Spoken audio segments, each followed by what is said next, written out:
Wagner troops, under the command of Yevgeny Prigozhin, are making their way towards Moscow and could potentially arrive by Saturday evening, prompting urgent measures by the Kremlin to intercept them.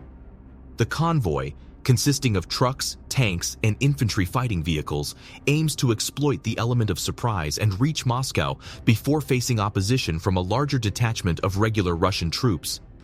Analysts and Russian military bloggers have reported on this development.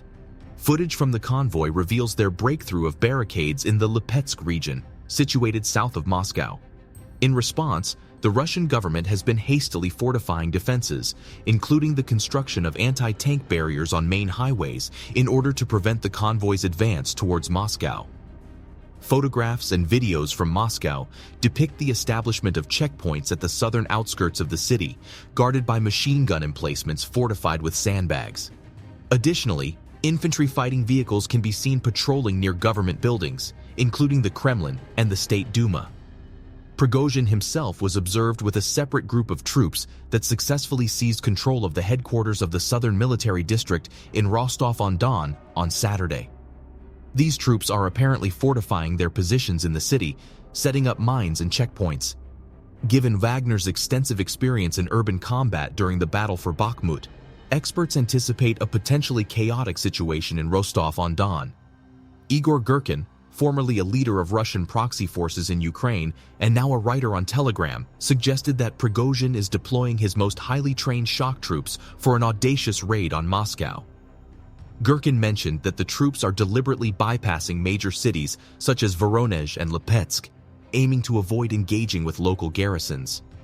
Girkin added that Prigozhin is banking on creating panic and the flight of senior officials, with the hope of easily infiltrating the Kremlin. However, it is widely believed that his plan is likely to fail. According to a former defense official, Russia's defensive forces are currently depleted, as most combat-ready units are engaged in Ukraine. Consequently, law enforcement agencies may find it challenging to confront the Wagner detachment. The Wagner uprising has prompted Russia to implement extraordinary travel restrictions across the country.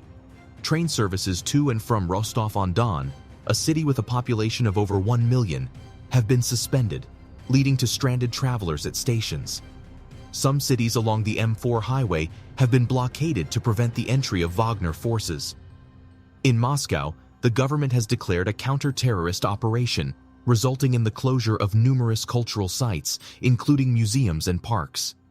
Additionally, Monday has been designated as a public holiday. Vladimir Putin has vowed to respond brutally to suppress the armed insurrection. However, thus far, the army has been either unable or unwilling to halt the progress of Prigozhin's troops, who reportedly exchanged fire with Defense Ministry forces while en route to Moscow.